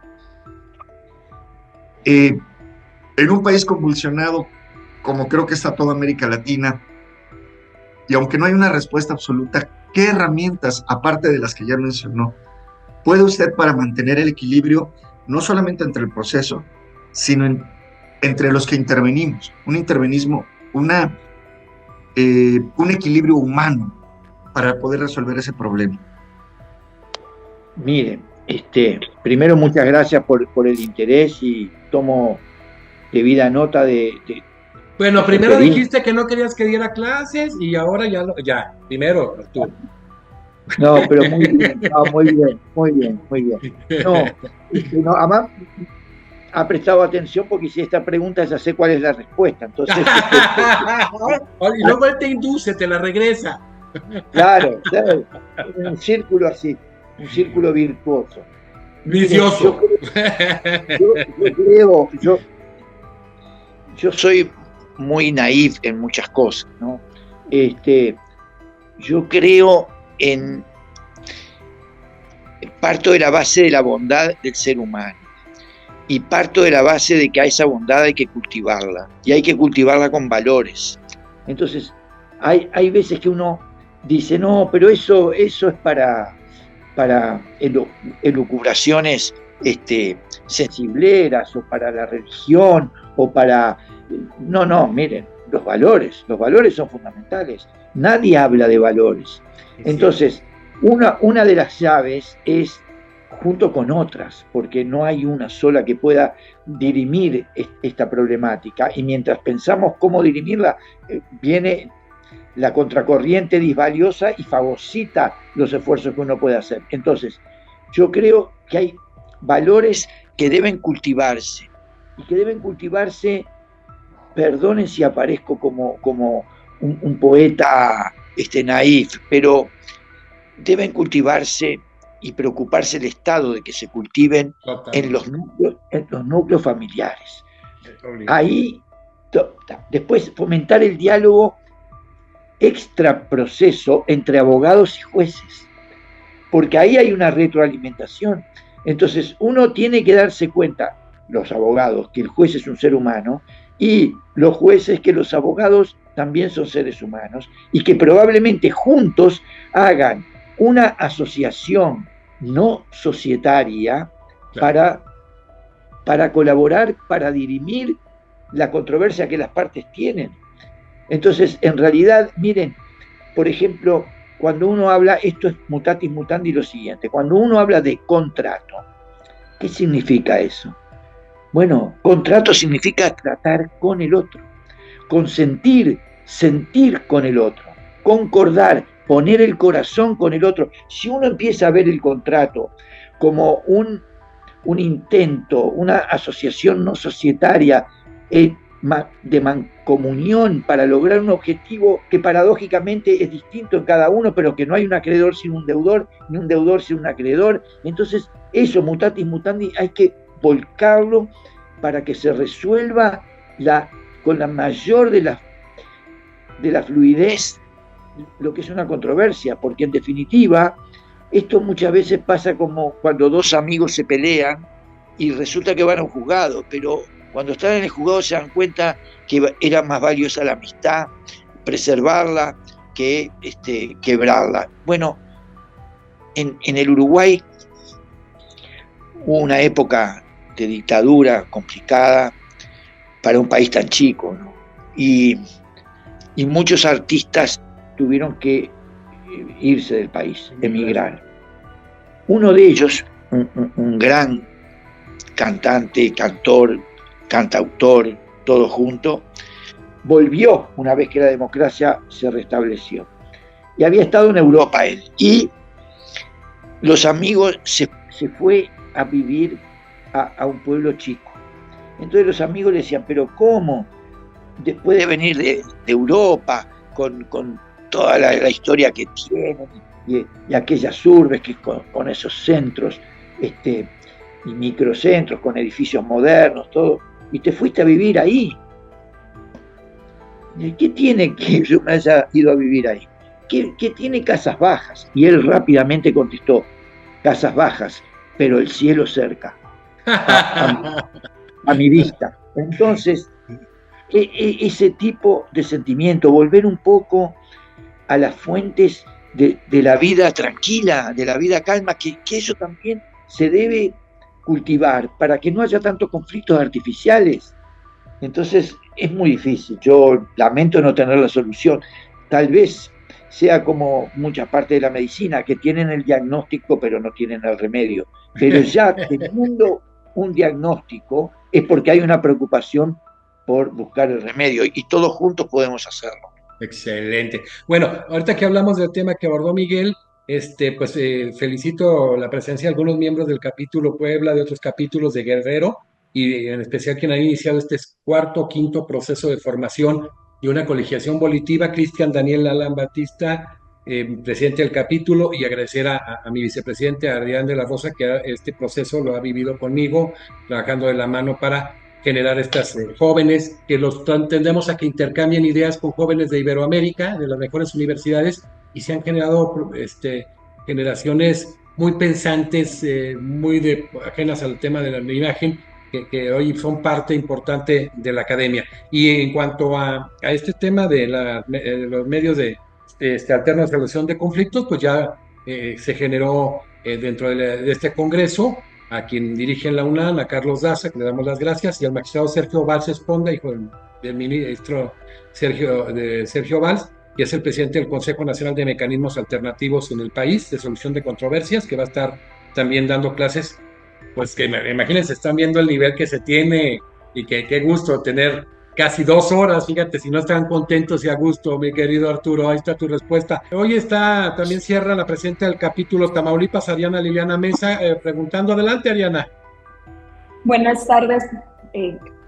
un gusto poder escucharle y más gusto me da saber toda la experiencia y el tiempo que tiene en la cátedra, en la docencia, algo de que investigación, pues, en las conferencias a sí. nivel mundial, mi querido Arturo. Sí, entonces, pues bueno, mi pregunta iba primero más enfocada a esa parte. ¿Cómo le hace para mantenerse tan jovial, tan explícito para la cátedra? Toda su vida ha sido así, si vieras que nos entonces, pase los tips, por favor. Mira, hacemos relajo, ¿verdad, Arturo? Hemos estado en Santa Fe, hemos estado en Misiones, en todo lo que es Posadas, hemos dado la vuelta, y es un hombre que siempre pone el ambiente, pero sobre todo la forma pensante y algo que ha reflexionado antes de esto, los valores. O sea, es un mecanismo hasta de prevención, los valores en casa, nadie piensa y nadie busca fomentarlos, y buscan supuestamente ir al fondo del problema, y si no se fomentan, no se da el tema de los valores en la casa, seguimos perdidos y seguimos extraviados, perdón, pero qué bueno que reflexiona Arturo. Adelante, Ariana, disculpe.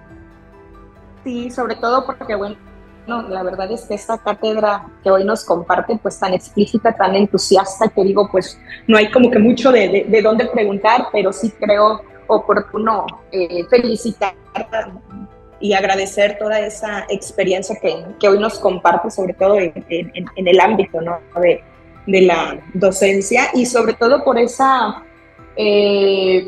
pues esa información tan nutrida, esa plática tan amena, pues como decía, tan jovial, y sobre todo en ese fomento de las habilidades blandas, ¿no? Las habilidades blandas que tan importantes son en todas las áreas. Pero bueno, hablando un poco del tema que hoy nos compartía, nada más me gustaría si nos pudiera compartir un poco más sobre la procuración oficiosa, bajo qué condiciones se da, sobre todo con esta parte de la responsabilidad y el compromiso social que tiene la función jurisdiccional. Gracias, Ariana, nuestra presidenta del capítulo Tamaulipas. Adelante, Arturo. Gracias. Bueno, primero muchísimas gracias por la consideración personal y académica. Dice jovial, no te ha visto en persona, te va a conocer ahora en persona, y a ver si le quitan la pila, quiero saber. No, pero la procesión corre por dentro, muchas veces. No toda sonrisa es auténtica, ¿no? También hay, la vida trae muchos sinsabores. Sí. Yo creo que el tema que plantea la colega se resume en volver a la consideración del abogado, reconociéndole la función que tiene de componedor. Todo abogado es un amigable componedor, y eso implica poner las pilas en conjunto con el abogado con el cual tiene la contienda el cliente, porque antes que nada deben ser los abogados deben ser ecuánimes en el consejo a su cliente, explicarle muchas veces en estado de ira o de resabio personal, de encono que los contendores tienen, explicarle que la única manera de resolver un conflicto es vivir en paz. El concepto de paz es un concepto que ha sido dejado de lado. Fíjense, los médicos trabajan de consuno en función de resolver el problema de salud del paciente, pero están juntos, coadyuvan unos con otros. En cambio, en la raíz de la abogacía está la contienda, el conflicto, la controversia, la defensa, el ataque. Esa es una lógica que deja relegada la función de la paz como objetivo. Entonces, ahí está lo que se llama la procuración oficiosa no oficial, que cada uno tiene cuando empieza a conversar con su futuro cliente y trata de encauzarlo por el camino de la búsqueda de la paz. Porque muchas veces, a mí me ha ocurrido, yo le decía a algunos clientes, mire, cuanto más lejos de dejar la resolución de su conflicto en manos de un tercero que no conoce su historia de vida, lo mejor es que usted se direccione hacia la paz. Entonces, ¿qué pensaba ese cliente? Que yo no era suficiente luchador, porque muchos piensan que el abogado tiene que estar con la pica en Flandes, hostigando al contrario.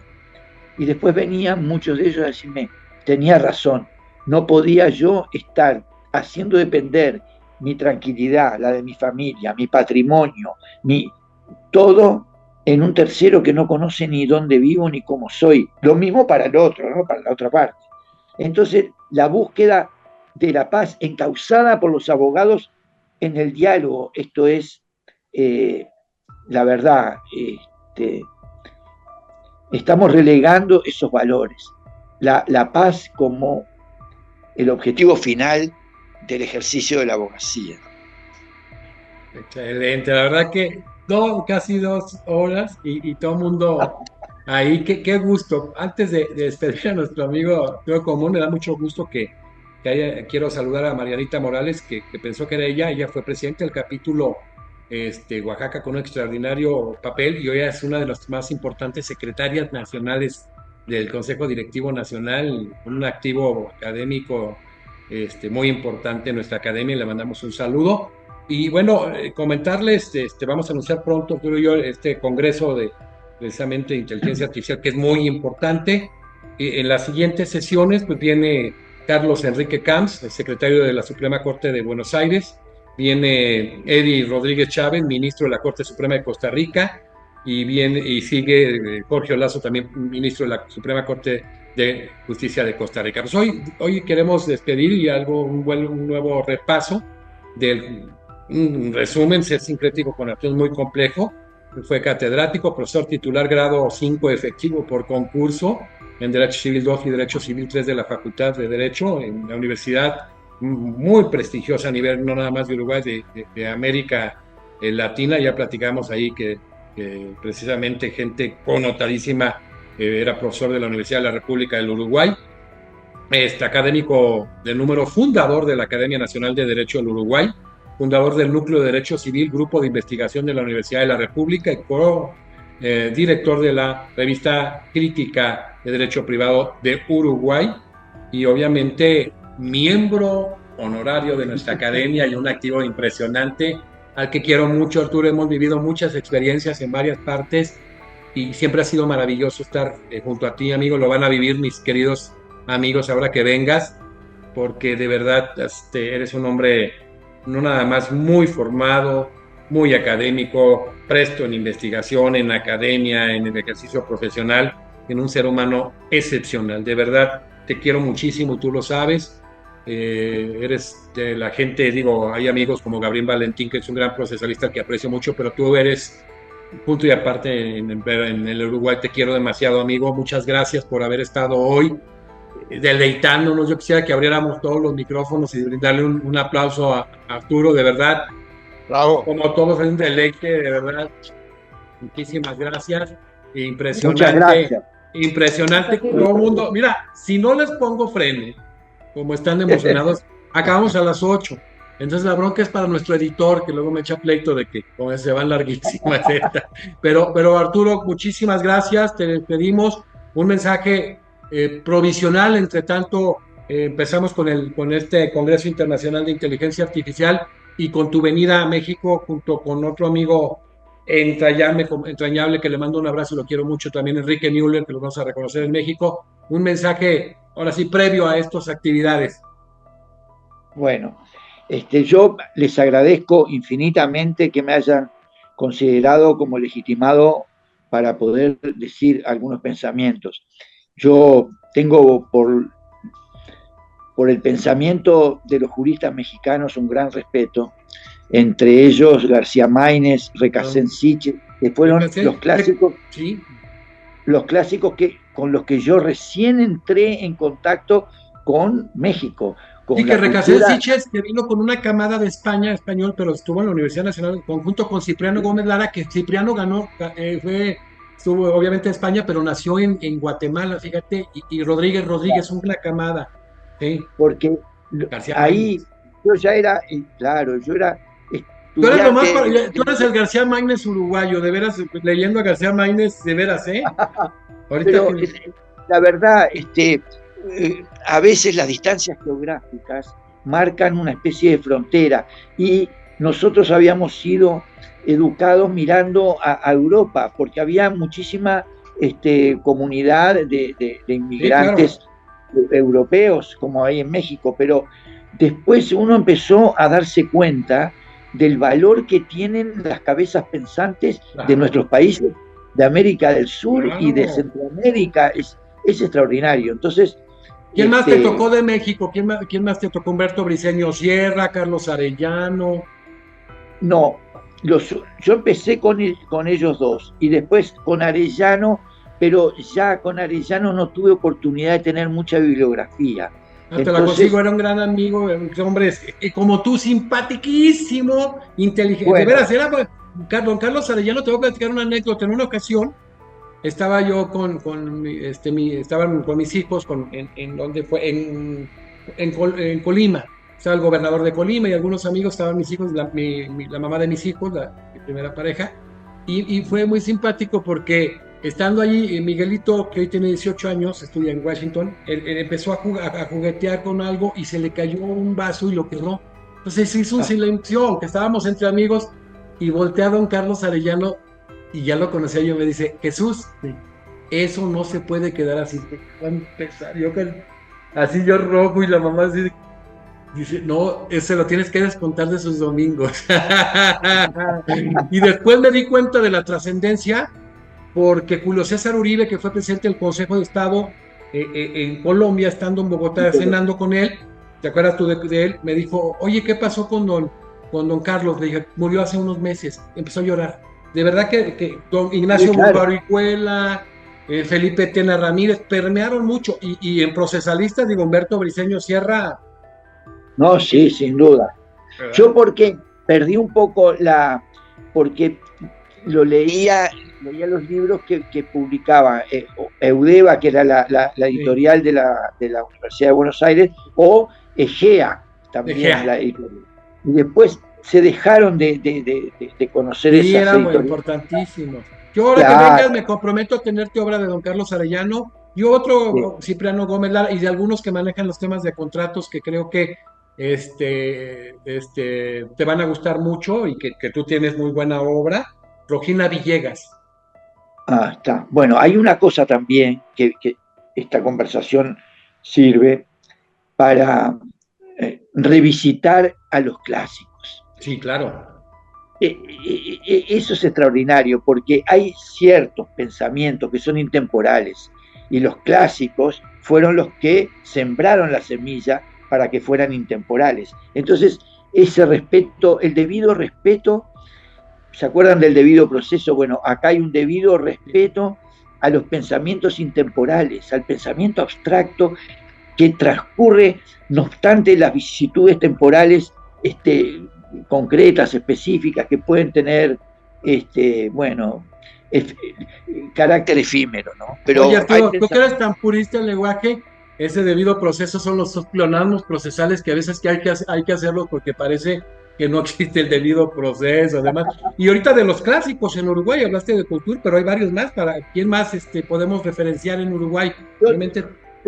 Yo tuve 4 maestros. Uno, Eugenio Cafaro, un gran profesor que creaba derecho mientras daba la clase. Era una cabeza brillante. Después tuve a otro maestro, se llama Luciano Macedo, que era profesor de práctica forense. Después tuve a Horacio Casinelli Muñoz, un clásico del derecho constitucional uruguayo también, una cabeza pensante. Y después tuve de maestro a un penalista muy famoso, pero que no daba clases en el Uruguay. Después terminó dando clases en México, porque estuvo exiliado primero en España, después fue a México. Además, Carlos Martínez Moreno, uno uno de los integrantes de una generación de poesía y de novela muy importante en Uruguay, que se llamó la generación del 45, entre los que estaban Onetti, Benedetti, Emil Rodríguez Monegal, bueno, toda la gente del boom latinoamericano de la literatura, Idea Vilariño, bueno. Y ellos me enseñaron a respetar a los clásicos. Y eso hoy se ha perdido, pero hay que revisitar esas páginas. Claro. Entonces, en cualquier publicación, siempre, esto lo aprendí de la revista de Responsabilidad Civil y Seguros, cuando era dirigida por Atilio Alterini, un gran maestro del derecho civil argentino. En el medio de la revista ponía páginas célebres, o páginas doradas, o páginas de quienes, de los clásicos que habían abierto caminos, porque en definitiva el pensamiento doctrinario es el que abre el camino. Así que yo les agradezco muchísimo en tu persona y a los que me tuvieron que tolerar y aguantar. No, al contrario, están felices y te digo, nos vamos a ver pronto en ese congreso, pero luego vamos a enseñar tú y yo tu visita a México junto con Enrique, que también es extraordinario, Bien. Es argentino, y vamos a revivir algunas historias de vida, vamos a retomar a los clásicos. Y a crear otras historias de vida. Porque otras más. Bueno, porque gracias Arturo, querido. A la orden. Gracias a todos los miembros que hoy acudieron. Decirte que en viernes es muy complejo en México y hay muchos, de verdad muy complejo, porque muchos es el día de ya el fin de semana y se van. Yo le agradezco a esta parte, a este sector del Consejo Directivo Nacional su atención, porque es una conferencia extraordinaria. Hoy despedimos al doctor Arturo Caumont con un tema interesantísimo, un abordaje crítico respecto del Código General del Proceso de Uruguay. Ya no es nada más la referencia a lo que dicen, de una voz altamente calificada. Admirable, Arturo. Abrazo, hermano.